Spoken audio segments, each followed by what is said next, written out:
For this video, I'm going to discuss what is talent.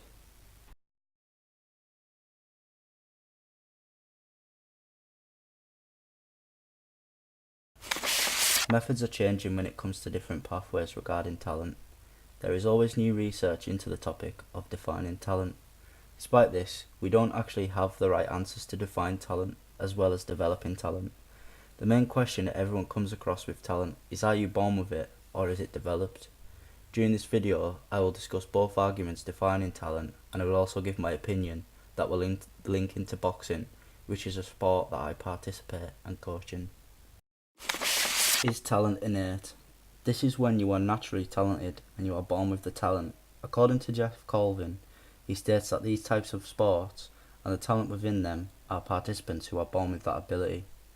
These sports are things such as judo, boxing and swimming.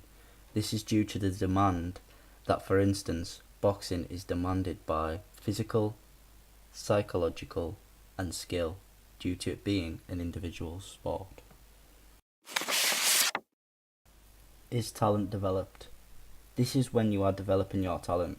Sports linked to this, according to Jeff Colvin, are sports such as precision sports, such as archery, as well as team ball sports. According to Jeff Colvin, team ball sports are demanded by physical, psychological, and skill, as well as decision making. However, with archery, the demand is the skill itself. This is because somebody cannot be born with the ability to fire an arrow correctly and accurately without developing the skill. I believe that in boxing, the talent must be developed, even though that some people believe that fighters are born with natural talent. I don't believe it is enough for you to succeed in the sport. People may argue against this due to Mike Tyson was born with that natural power due to his KO ratio, which earned him a reputation within the sport. However, many boxers to reach the top will have to develop their talent over the years. This links with the pyramid model. Boxers will start off at participation level and have amateur fights to gain the experience of fighting and help develop their skills. Without this, they would struggle to succeed within the sport. Once they develop their talent through the amateur scene, they will then move on to national level, then move on to bigger things such as the Olympic Games representing Team GB or the Commonwealth Games representing England. Once they have gained the experience and developed their talent, they will then most likely move on to the professional scene, which is elite level. An example of what I am discussing will be Anthony Joshua. He started his career as an amateur by representing England as well as Team GB. In 2012, he became super heavyweight gold medalist at the Olympic Games in London. He then moved on to the pro ranks, where he is now undefeated and become undisputed heavyweight champion of the world. For Anthony Joshua to reach that level he is at now, he will have had to develop his talent through the amateurs to gain experience and develop as a fighter.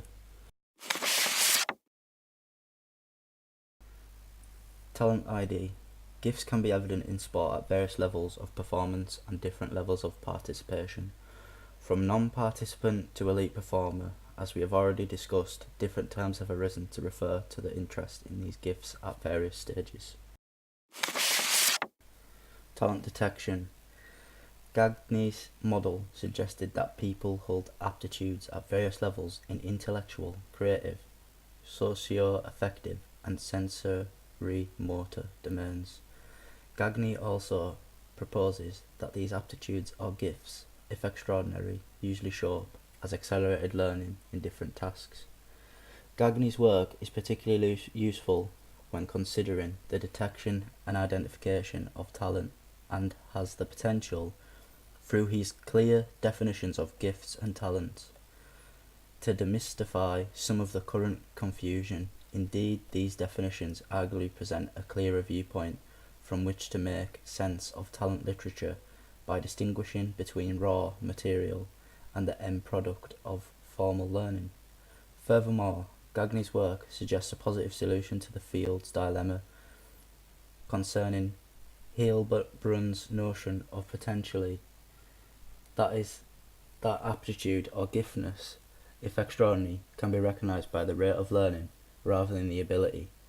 This is a useful contribution as it encourages selectors engaged in identification and detection to take more of a careful look at an individual's aptitude for learning, within a domain rather than what they have already been fortunate enough to have been taught.